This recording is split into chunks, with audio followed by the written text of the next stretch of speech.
रजीम बिस्मिल्लाहिर्रहमानिर्रहीम रब्बि इश्रह ली सदरी वयस्सिर ली अमरी वहलुल उक़दतम मिन लिसानी यफ़क़हू क़ौली रब्बि ज़िदना इल्मा। जी हमारा कुरान का जैसे कि हमने स्टार्ट किया है, जो डिसाइड किया है सब ने कि हम सूरह फातिहा से शुरू करेंगे। तो सूरह फातिहा हमारा लास्ट सेशन में हो चुका है और अभी हमें सूरह बकरा पे आना था। तो मैं ये सोच रही थी कि हमें कुरान पर आने से पहले कुरान का एक दूर रह के एक ओवरव्यू जो होता है वो हम देख लें, ताकि जब हम आयतों पर आएँ तो हमें पता हो कि कहाँ पर किस अंदाज से क्या बात कही जा रही है। तो इसी चीज़ को ध्यान में रखते हुए मैंने आज का अपना ये प्रेजेंटेशन तैयार किया है। तो हम स्टार्ट करते हैं। सबसे पहले हम ये देखते हैं कि कुरान का जो आर्किटेक्चर है, कुरान को समझने के लिए ये जानना बहुत ज़रूरी है। कुरान के आर्किटेक्चर को समझना बहुत ज़रूरी है, क्योंकि इंडिविजुअल आया को हम जब अकेले समझते हैं तो बहुत सारे कन्फ्यूज़न हमारे सामने आते हैं। तो आज हम सूरह बकरा की तरफ क्योंकि मूव करने वाले हैं, लेकिन सूरह बकरा को डायरेक्टली स्टार्ट करने से पहले मैं चाहती हूँ कि हम कुरान को देखने के अपने पूरे अप्रोच को एक मोमेंट के लिए थोड़ा सा पॉज करें और एक बेसिक लेकिन बहुत ही डीप सवाल हम पूछें कि हम कुरान को एक्चुअली किस तरह पढ़ते हैं। आम तौर पर हम कुरान जब खोलते हैं तो एक आया पढ़ते हैं, उसका ट्रांसलेशन देखते हैं, तफसीर पढ़ लेते हैं या हम उसकी मीनिंग जो है वो समझते हैं और फिर हम कहते हैं कि अल्हम्दुलिल्लाह मुझे आया समझ में आ गई। लेकिन क्या आया का मीनिंग समझ लेना कुरान में आया को समझ लेना है? तो यहाँ पर एक बहुत इम्पॉर्टेंट डिस्टिंक्शन है। किसी आया का मीनिंग समझना और कुरान के अंदर उस आया का रोल समझना, ये दोनों एक ही चीज़ नहीं है। और कुरान को डीपली अंडरस्टैंड करने की जर्नी जो है वो इसी डिस्टिंक्शन से स्टार्ट होती है। कुरान जो है ये सिर्फ इंफॉर्मेशन नहीं है, बल्कि एक सिस्टम ऑफ मीनिंग है। हम अक्सर कुरान को इंफॉर्मेशन के सोर्स की तरह अप्रोच करते हैं। हम एक आया पढ़ते हैं, हम उसका मीनिंग समझते हैं, फिर हम दूसरी आया पढ़ते हैं, फिर हम उसका मीनिंग समझते हैं। लेकिन अगर हम एक स्टेप पीछे हटकर कुरान को एज अ होल देखें तो एक और फैसिनेटिंग पॉसिबिलिटी जो है वो हमारे सामने आती है। What if the meaning is not only in what is being said but also in how everything is placed। यानी कि कुरान में सिर्फ ये इम्पोर्टेंट नहीं कि क्या कहा गया, बल्कि ये भी इम्पोर्टेंट होता है कि कहाँ कहा गया, इससे पहले क्या कहा गया और इसके बाद क्या आ रहा है, और ये आया इसी पैसेज में क्यों आई है, और सबसे इम्पोर्टेंट ये बात यहीं क्यों कही गई है। तो यहीं से कुरान को पढ़ने का एक कम्प्लीटली डिफरेंट डायमेंशन जो है वो ओपन होता है। अब ये आर्किटेक्चर ऑफ द कुरान, इसमें हम पहले समझ लेते हैं कि आर्किटेक्चर का मतलब क्या होता है। देखिए, जब हम आर्किटेक्चर का लफ्ज़ यूज़ करते हैं तो हम सिर्फ आर्किटेक्चर की बात नहीं करते हैं। आर्किटेक्चर का क्या मतलब होता है कि हर एलिमेंट का अपनी जगह पर होना और उस जगह का मीनिंगफुल होना। एक बिल्डिंग में सिर्फ ब्रिक्स इम्पॉर्टेंट नहीं होती है, सिर्फ रूम्स इम्पॉर्टेंट नहीं होते, सिर्फ डोर्स और विंडोज़ इम्पॉर्टेंट नहीं होते, उनका रिलेशनशिप इम्पॉर्टेंट होता है। एक चीज़ की पोजीशन दूसरी चीज़ को अफेक्ट करती है। आप एक वॉल को सिर्फ वॉल के तौर पर देख सकते हैं, लेकिन आर्किटेक्ट उस वॉल को पूरे स्ट्रक्चर के रिलेशनशिप में देखता है। इसी तरह कुरान की एक आया को हम सिर्फ एक इंडिपेंडेंट स्टेटमेंट के तौर पर पढ़ सकते हैं, लेकिन जब हम कुरानिक आर्किटेक्चर की तरफ देखते हैं तो हम पूछते हैं इस आया का प्लेस क्या है, इसका फंक्शन क्या है, इसका सराउंडिंग पैसेज के साथ रिलेशनशिप क्या है, और ये लार्जर कुरानिक डिस्कोर्स को कैसे कंट्रीब्यूट कर रही है। यानी हम आया को आइसोलेट नहीं कर रहे हैं, हम आया को उसके कॉन्टेक्स्ट, पोजीशन, रिलेशनशिप और फंक्शन के साथ रीड कर रहे हैं। तो इसीलिए जब हम कुरान पढ़ते हैं तो हमारा पहला सवाल नेचुरली होता है, ये आया क्या कह रही है। लेकिन कुरान के स्ट्रक्चर को समझने के लिए हमें एक दूसरा सवाल भी इक्वली इम्पॉर्टेंट बनाना पड़ेगा, ये आया यहाँ क्यों है, और मेरे लिए यही क्यों एक कुरानिक आर्किटेक्चर का गेटवे है। क्योंकि जैसे ही हम पूछते हैं ये आया यहीं क्यों, हम इमिडिएटली लार्जर पिक्चर की तरफ मूव करते हैं। फिर हम देखते हैं ये किस कॉन्टेक्स्ट में आ रही है, इसके आसपास की आयत के साथ इसका क्या रिलेशनशिप है, इससे पहले क्या थॉट डेवलप हुआ, इसके बाद थॉट किस डायरेक्शन में मूव करता है, ये किस लार्जर पैसेज का पार्ट है। और फिर हम ग्रेजुअली समझने लगते हैं कि कुरान का एक छोटा टेक्सचुअल यूनिट किस तरह एक मच लार्जर स्ट्रक्चर का हिस्सा बन रहा है। और इसीलिए आज की जो हमारी जर्नी है उसका सेंट्रल क्वेश्चन है, क्या कुरान सिर्फ इंडिविजुअल आया का एक कलेक्शन है, या फिर कुरान अपने अंदर एक डेलिबरेट और मीनिंगफुल आर्किटेक्चर भी कैरी करता है। तो ये सवाल जो है ये सिर्फ थियोरेटिकल नहीं है, इसका डायरेक्ट इम्पैक्ट इस बात पर पड़ेगा कि हम कुरान को रीड कैसे करते हैं। अगर कुरान सिर्फ आइसोलेटेड आया का कलेक्शन है तो हमारी प्राइमरी टास्क होगी आया का मीनिंग समझना। लेकिन अगर कुरान एक मीनिंगफुल आर्किटेक्चर कैरी करता है तो फिर हमारी रिस्पॉन्सिबिलिटी और ज़्यादा एक्सपेंड हो जाती है।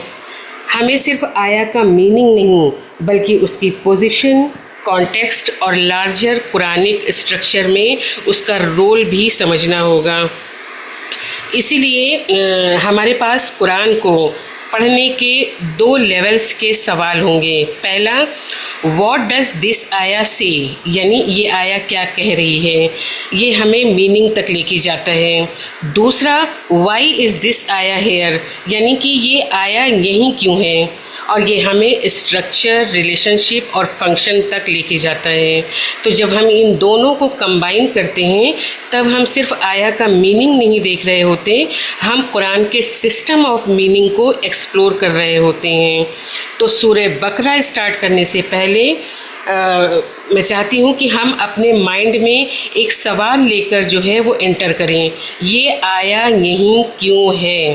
क्योंकि कुरान को समझने के लिए सिर्फ उसके वर्ड्स को रीड करना काफ़ी नहीं है, हमें उसके स्ट्रक्चर को भी रीड करना होगा। और यही हमारी आज की जर्नी है, मीनिंग से स्ट्रक्चर तक, स्ट्रक्चर से रिलेशनशिप तक, और रिलेशनशिप से कुरान के सिस्टम ऑफ मीनिंग तक। और अब हमारा जो ये सवाल है ये बिल्कुल क्लियर है कि क्या कुरान बस इंडिविजुअल आया का एक मजमुआ है, या फिर क्या कुरान अपने अंदर एक डेलिबरेट, मीनिंगफुल और पर्पसफुल आर्किटेक्चर भी कैरी करता है।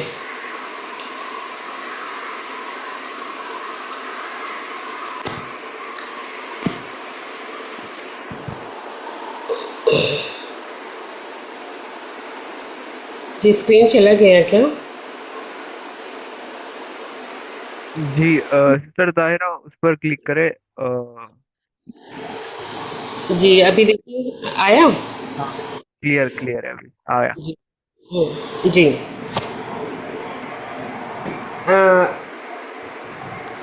अब हम थोड़ा सा जूम आउट करते हैं फ्रॉम आया टू द होल कुरान।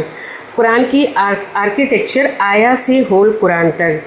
तो ये 6 लेवल्स सिर्फ एक सीक्वेंस नहीं है, हर लेवल अपने से छोटे लेवल को अपने अंदर कंटेन करता है। आया पैसेज के अंदर है, पैसेज सेक्शन के अंदर, सेक्शन सूरा के अंदर, सूरा थीमेटिक ग्रुप के अंदर, और ये सब मिलकर होल कुरान के कंप्लीट यूनिफाइड डिस्कोर्स का हिस्सा बनते हैं। आया एक सिंगल वर्स है, सब यहाँ हम एक इंडिविजुअल आया को उसके इमीडिएट टेक्सचुअल इन्वायरमेंट में देखते हैं, और जैसे ही हम उसके आसपास की आयत को साथ रखते हैं तो हमें समझ में आता है कि ये आया किसी लार्जर थॉट का हिस्सा हो सकती है। और यहीं से हम नेक्स्ट लेवल पर जूम आउट करते हैं, पैसेज, यानी मल्टीपल आयत जो मिलकर एक थॉट, आर्ग्यूमेंट या डिस्कशन को डेवलप करती है। अब फोकस एक सिंगल वर्ड्स पर नहीं रहता, हम देखते हैं कि कनेक्टेड आया मिलकर किसी थॉट को बिल्ड कर रही हैं और किस डायरेक्शन में ले जा रही हैं। तो एक आया का सिग्निफिकेंस अक्सर पैसेज के फ्लो में और क्लियरली हमारे सामने आता है, और फिर ये पैसेज खुद एक और बड़े यूनिट का हिस्सा होता है, सेक्शन। तो अब हम पैसेज से सेक्शन यानी रुकू की तरफ जूम आउट करते हैं। यहाँ हमारा फ्रेम और वाइड हो जाता है। सेक्शन एक यूनिट ऑफ आर्ग्यूमेंट या डिस्कशन होता है जहाँ मल्टीपल पैसेजेस मिलकर एक ब्रॉडर थॉट को डेवलप करते हैं। तो अब हम देखते हैं कि डिस्कशन का फ्लो क्या है, आर्ग्यूमेंट किस डायरेक्शन में मूव कर रहा है और डिफरेंट पैसेजेस एक दूसरे से कैसे कनेक्टेड हैं। यानी अब हम इंडिविजुअल थॉट से ब्रॉडर यूनिट ऑफ आर्ग्यूमेंट को देख रहे हैं। अब हम थोड़ा और जूम आउट करते हैं। सूरा, अ कंप्लीट चैप्टर। अब एक रुकू या सेक्शन को आइसोलेटेड नहीं देखा जा रहा है। हम देखते हैं कि सूरा के तमाम सेक्शंस और डिस्कशंस मिलकर पूरी सूरा का कोहेरेंट मैसेज कैसे डेवलप करते हैं। तो यहाँ हमें सूरा का लार्जर डिज़ाइन नज़र आता है। डिफरेंट सेक्शंस किस तरह रिलेटेड हैं, उनकी सीक्वेंस क्या रोल प्ले करती है और पूरी सूरा मिलकर किस सेंट्रल डायरेक्शन में मूव कर रही है। यानी ये एक सेक्शन का रोल अब कंप्लीट सूरा के कॉन्टेक्स्ट में समझ आता है। फिर आता है थीमेटिक ग्रुप। लेकिन अभी हमारा जूम आउट जो है वो कंप्लीट नहीं हुआ। अब हम सूरा से भी बाहर निकलते हैं। Thematic group, several Suraaj sharing one theme. यहाँ हम मल्टीपल सूराज को एक लार्जर थीमेटिक फ्रेम में देखते हैं। हम पूछते हैं कि इन सूराज के दरमियान कौन सा कॉमन थीम है। एक सूरा दूसरी सूरा के थीमेटिक डेवलपमेंट में क्या कंट्रीब्यूशन दे रही है और डिफरेंट सूराज मिलकर कुरान के एक लार्जर थीम को किस तरह डेवलप करती हैं। तो अब हमारी नज़र एक कंप्लीट सूरा से निकलकर सूरा के दरमियान थीमेटिक रिलेशनशिप को देख रही है। तो whole Quran, the complete unified discourse, और फाइनली हम सबसे वाइड लेवल पर आते हैं, होल कुरान। अब आया पैसेज, सेक्शन, सूरा और थीमेटिक ग्रुप्स अलग अलग पीसेस की तरह नहीं रहे। वो सब एक लार्जर कनेक्टेड और यूनिफाइड कुरानिक डिस्कोर्स के अंदर अपनी अपनी जगह पर सिचुएटेड नज़र आते हैं। तो यहाँ हम कुरान को एक कंप्लीट फ्रेमवर्क के तौर पर देखते हैं और यही नेस्टेड स्ट्रक्चर का रियल सिग्निफिकेंस है। हर छोटा लेवल एक बड़े लेवल के अंदर मीनिंगफुली सिचुएटेड है। आया अपने पैसेज के अंदर, पैसेज अपने सेक्शन के अंदर, सेक्शन अपनी सूरा के अंदर और सूरा अपनी थीमेटिक ग्रुप के अंदर, और ये सब मिलकर the whole Quran, the complete unified discourse. तो जूम आउट का मतलब ये नहीं कि हम आया को छोड़कर दूर चले जाते हैं, बल्कि हम आया को लार्जर एंड लार्जर फ्रेम्स के अंदर प्लेस करके देखते हैं। और जब हम डिटेल और रिलेशनशिप दोनों को साथ में देखते हैं तब कुरान हमें सिर्फ इंडिविजुअल वर्सेस का कलेक्शन नहीं बल्कि एक कंप्लीट यूनिफाइड डिस्कोर्स के तौर पर नज़र आना शुरू होता है। तो यही है जूम आउट फ्रॉम आया टू द होल कुरान। अब हम कुरान को एक मैक्रो लेवल पर देखते हैं, यानी किसी एक आया या सूरा के अंदर रुकने के बजाय हम थोड़ा पीछे हटकर पूरे कुरान को एक कंप्लीट बुक के तौर पर देखते हैं। इसी पर्सपेक्टिव को हम कहते हैं macro structure, seeing the Quran from above. जब हम कुरान को इस वाइडर फ्रेम में देखते हैं तो सबसे पहले उसकी बेसिक ऑर्गेनाइजेशन हमारे सामने आती है। 114 सूरास, 30 जुज़, रुकू यानी कि सेक्शंस, और फिर आया। तो ये हमें कुरान के टेक्स्ट की बेसिक स्ट्रक्चरल ऑर्गेनाइजेशन का एक ओवरऑल पिक्चर देता है। लेकिन यहाँ एक इम्पॉर्टेंट डिस्टिंक्शन ज़रूरी है। कुरान की जो हर डिवीज़न है वो एक ही पर्पस के लिए नहीं है। जैसे कि 7 मंजिल ये एक ट्रेडिशनल रिसाइटेशन डिवीज़न है। 7 मंजिल जो है, 7 मंजिल जिसको हम कहते हैं, ये कुरान की एक ट्रेडिशनल डिवीज़न है जो कुरान की तिलावत को कंप्लीट करने के लिए पोर्शंस में ऑर्गेनाइज करती है। यानी इसका फोकस जो है वो रेसिटेशन और कंप्लीशन है। इसलिए अगर सवाल हो कि कुरान को एक फिक्स्ड रेसिटेशन साइकिल में कैसे कंप्लीट करें, तो मंजिल एक प्रैक्टिकल फ्रेमवर्क जो है वो प्रोवाइड करती है। लेकिन अगर सवाल ये हो सूराज और उनके मैसेजेस के दरमियान क्या रिलेशनशिप है, तो हमें एक डिफरेंट लेंस की ज़रूरत होती है, और वो है थीमेटिक ग्रुप्स। थीमेटिक ग्रुप्स जो है, इसमें हम सूराज को उनके डिफरेंट थीम्स और स्ट्रक्चरल रिलेशनशिप की बुनियाद पर साथ में देखते हैं। यानी कि अब फोकस नंबरिंग पर नहीं बल्कि इस बात पर होती है कि कौन सी सूरा एक शेयर्ड थीम के साथ कनेक्टेड है, उनके दरमियान क्या स्ट्रक्चरल रिलेशनशिप है, और वो कुरान के लार्जर मैसेज में मिलकर क्या डेवलप करती हैं। फराही और इस्लाही फ्रेमवर्क में लेंस से जो है हमारा ये इनको ध्यान में रखते हुए आज का हमारा ये प्रेजेंटेशन जो है हमने तैयार किया है। इसमें हम फराही और इस्लाही फ्रेमवर्क को इसी इंटरप्रेटिव पर्पस के लिए जो है यूज़ कर रहे हैं। तो ये कुरान के नज़म, कोहेरेंस और सूरास के स्ट्रक्चरल रिलेशनशिप को एक्सप्लोर करने वाली एक पर्टिकुलर स्कॉलरली अप्रोच है। यानी हम इस फ्रेमवर्क को कुरान की आर्किटेक्चर को एक्सप्लोर करने का एक लेंस के तौर पर यूज़ कर रहे हैं। तो मंजिल वर्सेस थीमेटिक ग्रुप्स डिफरेंस अगर हम समझना चाहें, मंजिल क्या है, कुरान को रेसिटेशन के लिए ऑर्गेनाइज करती है, और थीमेटिक जो ग्रुप्स हैं ये सूरास को शेयर्ड थीम्स और स्ट्रक्चरल रिलेशनशिप के थ्रू रीड करने का लेंस देती है हमको। तो पर्पस डिफरेंट है, इसीलिए दोनों को एक ही टाइप के डिवीज़न जो है ये हम नहीं समझ सकते हैं। तो ये जो मैक्रो स्ट्रक्चर है ये हमको एक मैप देती है। Macro structure gives us the overall map of the Quran. अब हमारे पास कुरान का वाइडर लैंडस्केप है, और इसी वाइडर व्यू से एक नेचुरल नेक्स्ट क्वेश्चन जो है वो इमर्ज होता है कि अगर कुरान को मैक्रो लेवल पर देखने से हमें एक ओवरऑल स्ट्रक्चर नज़र आता है, तो एक सूरा के अंदर क्या होता है, क्या वहाँ भी आया और पैसेजेस के दरमियान कोई मीनिंगफुल ऑर्गेनाइजेशन और रिलेशनशिप है। और इसी सवाल के साथ हम मैक्रो से माइक्रो की तरफ मूव करेंगे, माइक्रो स्ट्रक्चर और नज़म। अब जब हम कुरान को थोड़ा ऊपर से यानी एक लार्जर स्ट्रक्चर के तौर पर देख चुके, तो अब हम उसी स्ट्रक्चर के अंदर जूम इन करते हैं।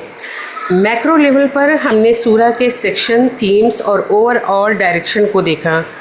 अब हम सूरा के अंदर आते हैं और देखते हैं कि उसके इंटरनल पार्ट्स एक दूसरे से किस तरह कनेक्टेड हैं।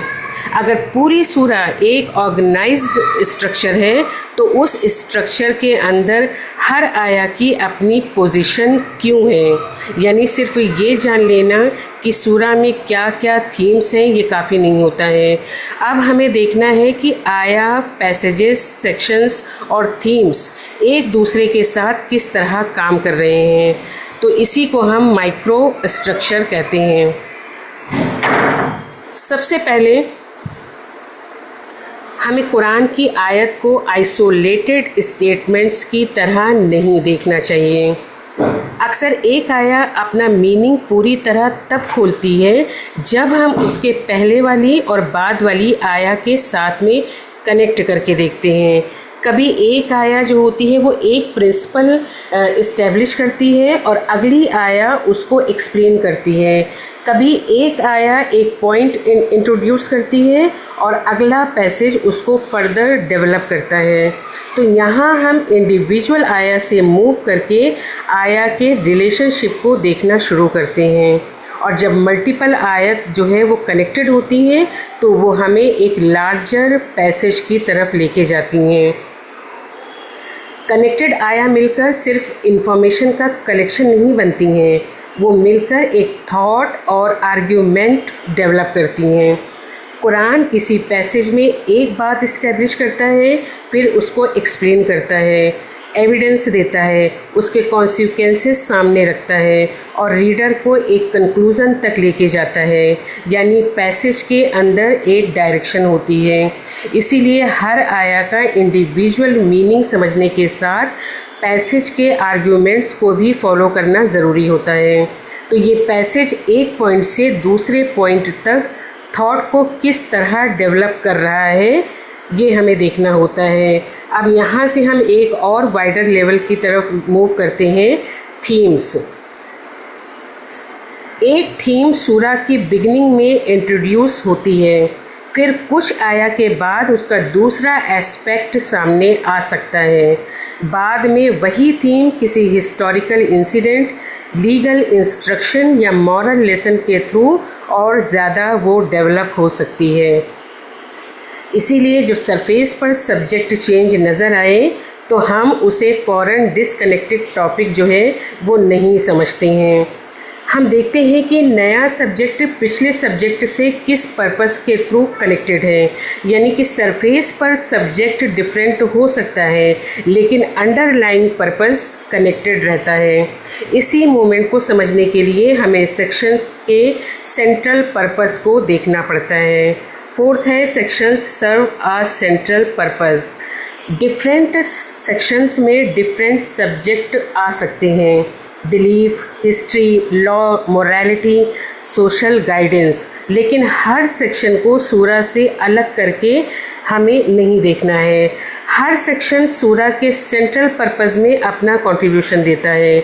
इसीलिए हम सिर्फ ये आइडेंटिफाई नहीं करते कि यहाँ किस टॉपिक की बात हो रही है, बल्कि हम ये देखते हैं ये सेक्शन सूरा के सेंट्रल पर्पस को किस तरह डेवलप कर रहा है और यहीं से सूरा के डिफरेंट पार्ट्स एक यूनिफाइड कंपोजिशन की तरह नज़र आने लगते हैं।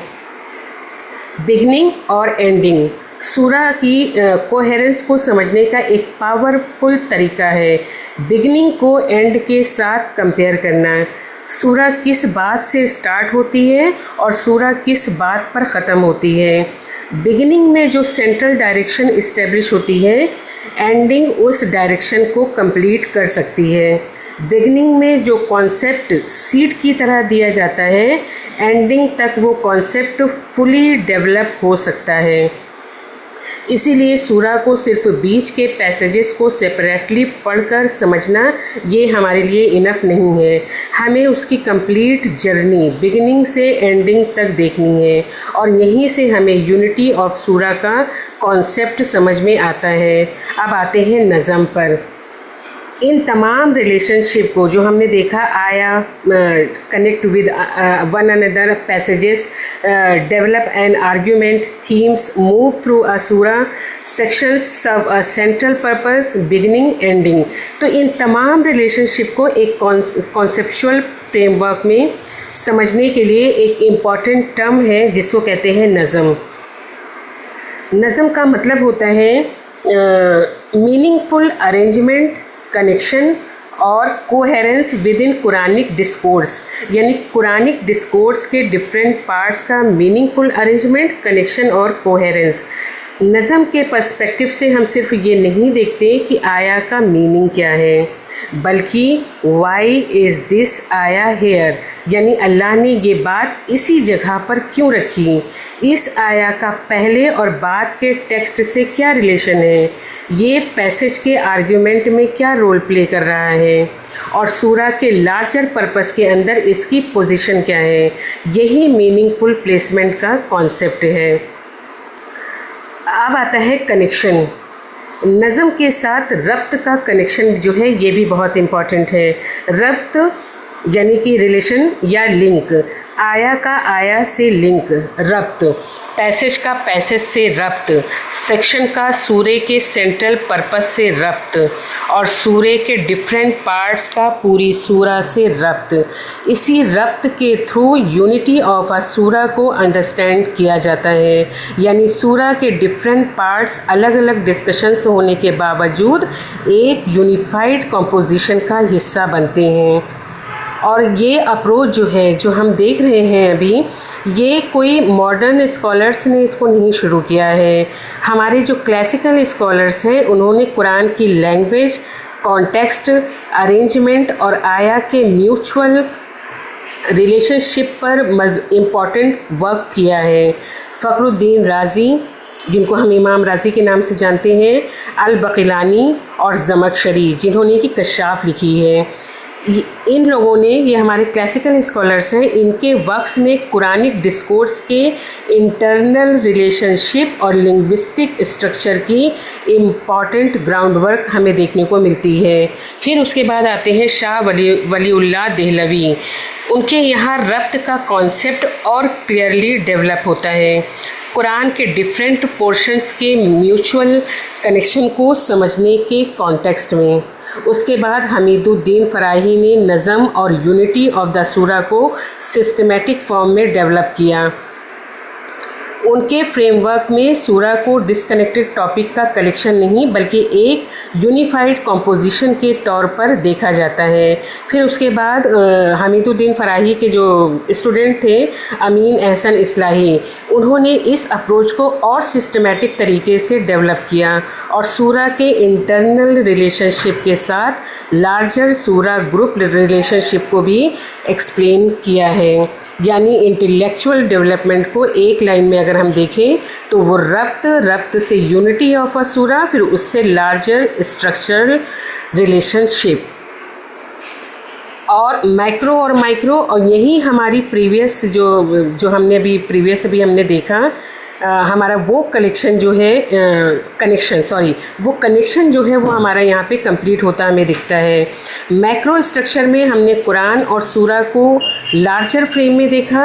अब माइक्रो स्ट्रक्चर में हम उसी स्ट्रक्चर के अंदर आया, पैसेजेस, थीम्स और सेक्शन के रिलेशनशिप को देख रहे हैं।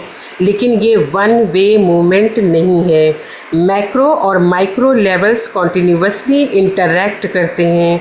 मैक्रो लेवल हमें लार्जर स्ट्रक्चर समझने में हेल्प करता है और माइक्रो उस स्ट्रक्चर के इंटरनल रिलेशनशिप को रिवील करता है और माइक्रो से समझे गए रिलेशनशिप दोबारा मैक्रो पिक्चर को और मीनिंगफुल बना देते हैं। तो दोनों मैक्रो और माइक्रो, ये दोनों एक दूसरे को इल्यूमिनेट करते हैं। तो अब पूरी जो है इसका अगर हम फ्लो देखें एक साथ में तो वो क्या हमें दिख रहा है, आया connection, passage argument, themes movement, section यानी कि central purpose, beginning, ending, unity of a सूरा, फिर उसके बाद रब्त और नज़म और फिर मैक्रो और माइक्रो। और यहाँ कुरान को पढ़ने का एक बहुत डीप प्रिंसिपल जो है वो हमारे सामने आता है। कुरान में सिर्फ मीनिंग नहीं बल्कि हर बात की मीनिंगफुल प्लेसमेंट भी है।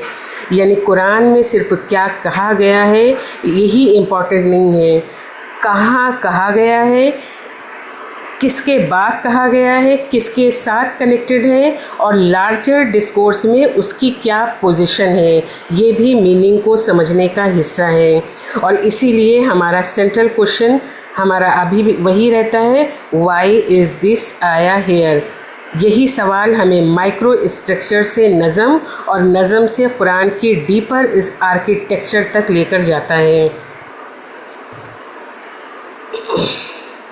अब हम आते हैं कुरान के स्ट्रक्चर को हमने सिर्फ एक सूरा के अंदर नहीं बल्कि पूरे कुरान के स्केल पर देखते हैं।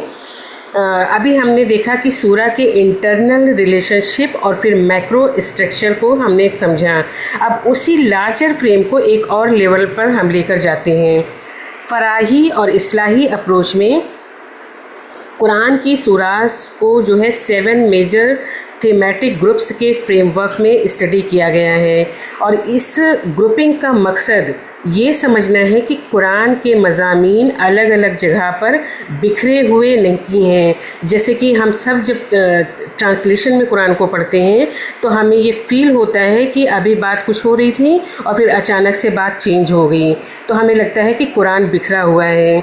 लेकिन जब हम इस तरह से कुरान को पढ़ते हैं तो हमें कुरान बिखरा हुआ नहीं दिखता है, बल्कि एक लार्जर थीमेटिक आर्क्स और रिलेशनशिप के थ्रू एक कॉन्टीन्यूअस जर्नी की तरह जो है ये हमको आगे लेकर चलता है। तो हर ग्रुप के अंदर सूराज जो है वो एक सेंट्रल थीम के अराउंड डेवलप होती हैं और एक ग्रुप का मूवमेंट अगले ग्रुप के मूवमेंट से कनेक्टेड होता है। तो इस तरह से इन्होंने जो है पूरे कुरान को 7 ग्रुप्स में डिवाइड किया गया है। हमीदुद्दीन फ़राही ने जो है ये डिवीज़न की है। फिर इसको बाद में फर्दर जो है इसको पॉलिश किया अमीन एहसन इस्लाही ने। तो पहला ग्रुप है फातिहा से लेके सूरह माइदा तक। ये जो है ये ग्रुप जो पहला ग्रुप है सूरह फातिहा से सूरह माइदा तक, ये पहला ग्रुप है और ये कुरान के स्ट्रक्चरल जर्नी का एक बुनियादी मरहला है। फातिहा में इंसान अल्लाह के सामने गाइडेंस की तलब लेकर खड़ा होता है। इहदिनस सिरातल मुस्तकीम, ये हिदायत की वो तलब है जहाँ से कुरानिक जर्नी ओपन होती है। फिर अल बकरा से एक ऐसी जमात की तरबियत शुरू होती है जो इस गाइडेंस को अपनी कलेक्टिव लाइफ में कैरी करें।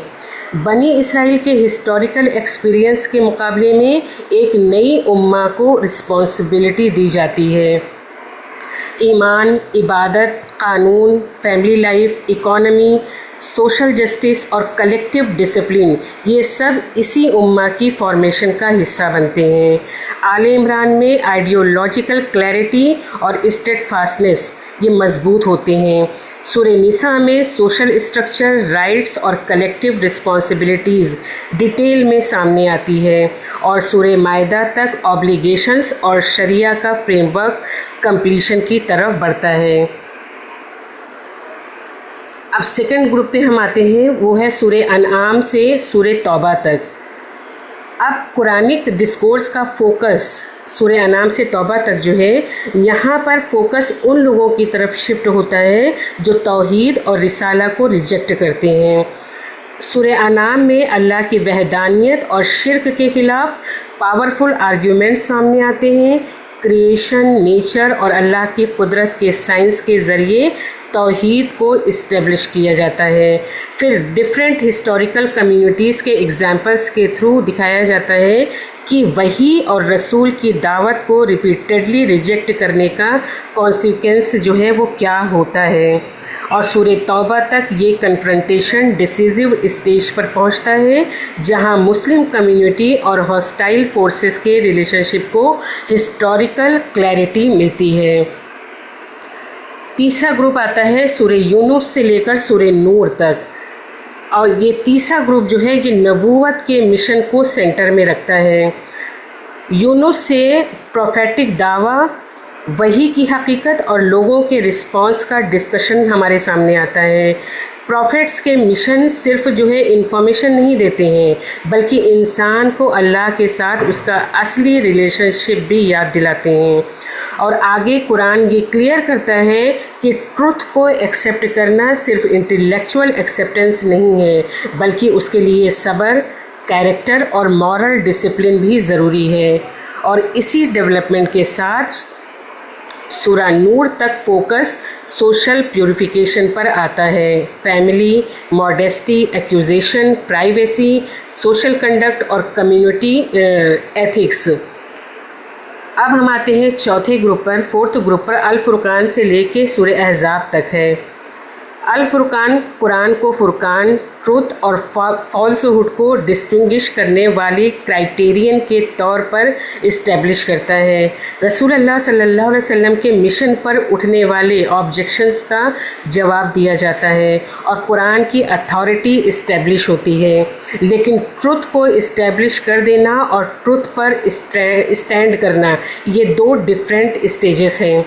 सूरह अहज़ाब तक जो है believers actual pressure, fear, political opposition और सोशल क्राइसिस का सामना करते हैं। अब ट्रुथ सिर्फ थियोरेटिकल कॉन्सेप्ट नहीं रहता, वो एक लाइव टेस्ट बन जाता है।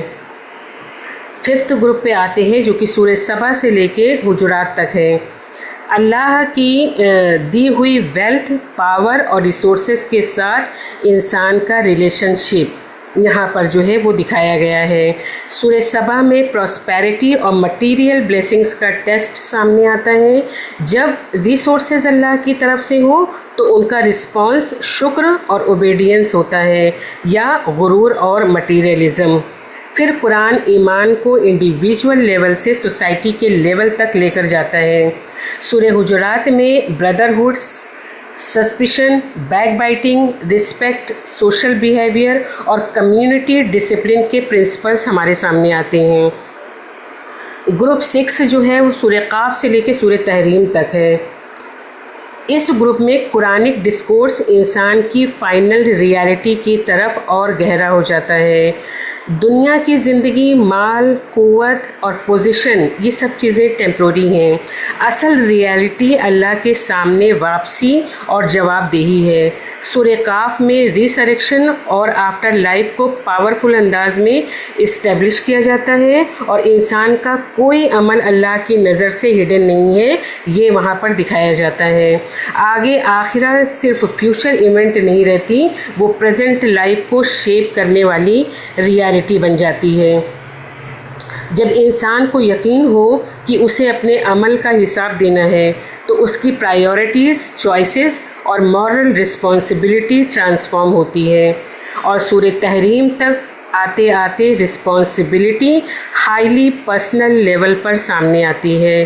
अपने आप को और अपने घर वालों को जहन्नम से बचाना, अल्लाह की हुदूद का एहतराम करना और ओबीडियंस को प्रैक्टिकल लाइफ में इस्टेब्लिश करना।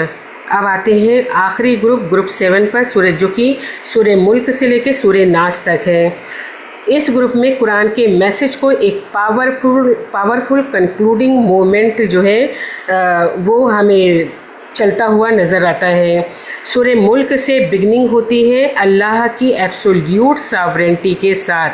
तबारकल्लज़ी बियदिहिल मुल्क, अल्टीमेट अथॉरिटी, पावर और ओनरशिप अल्लाह के पास है। और इस पर्सपेक्टिव के बाद इंसान की दुनियावी पोजीशन अपनी असली इम्पोर्टेंस खो देती है। फोकस अल्लाह की हुकूमत के सामने इंसान की पोजीशन और उसकी अकाउंटेबिलिटी पर आता है। आखिरी सूरा प्रोग्रेसिवली इंसान को वार्निंग, अकाउंटेबिलिटी और स्पिरिचुअल विजिलेंस की तरफ लेके जाती है। और फिर अन्नास पर कुरान एक डीपली मीनिंगफुल पॉइंट पर कंप्लीट होता है। इंसान अपनी वल्नरेबिलिटी को रिकॉग्नाइज करके अल्लाह की पनाह में आता है। विजिबल और इनविजिबल इविल, आउटर इन्फ्लुएंस और इनर विस्परिंग से। तो अब इन 7 ग्रुप्स को एक साथ अगर हम देखें तो ये 7 अलग अलग कंपोनेंट्स नहीं हैं। हर ग्रुप अपना एक थीमेटिक आर्क डेवलप करता है और फिर उस डेवलपमेंट को अगले ग्रुप तक कैरी करता है। अब देखिए कि गाइडेंस से जर्नी शुरू होती है सूरह फातिहा, फिर उम्मा और रिस्पॉन्सिबिलिटी की फॉर्मेशन होती है, फिर ट्रुथ और रिजेक्शन का कन्फ्रंटेशन होता है, फिर नबूवत, कैरेक्टर और सोशल प्यूरिफिकेशन, उसके बाद ट्रुथ का कलेक्टिव टेस्ट, उसके बाद ईमान, मॉरल डिसिप्लिन और अकाउंटेबिलिटी, और आखिर में अल्लाह की सॉवरेंटी और अल्लाह की तरफ रिफ्यूज। यानी कि पूरे कुरान के स्केल पर एक प्रोग्रेसिव थीमेटिक आर्किटेक्चर सामने आती है। हर ग्रुप अपना एक थीमेटिक आर्क कंप्लीट करता है, लेकिन ये ग्रुप्स अलग अलग नहीं रहते, ये एक दूसरे से कनेक्टेड हैं और मिलकर पूरे कुरान में एक कॉन्टीन्यूअस आर्किटेक्चर फॉर्म करते हैं। और इसी लार्जर आर्किटेक्चर के अंदर अब हम ग्रुप 1 अल-फातिहा टू अल-माइदा पर फोकस करेंगे, क्योंकि इसी फर्स्ट थीमेटिक ग्रुप के अंदर गाइडेंस से एक रिस्पॉन्सिबल उम्मा और इमामत तक का कुरानिक ब्लूप्रिंट अनफोल्ड होता है। और इसी लार्जर आर्किटेक्चर के अंदर अब हम सूरह बकरा को एंटर करेंगे। जी, अभी इतने ही रहने दें या पूरा कंप्लीट कर लें? इतना ही रहने दें। जी सिस्टर, इतना ही रहने दें, और ये हम लोगों से शेयर कर दीजिएगा प्लीज आप स्लाइड्स।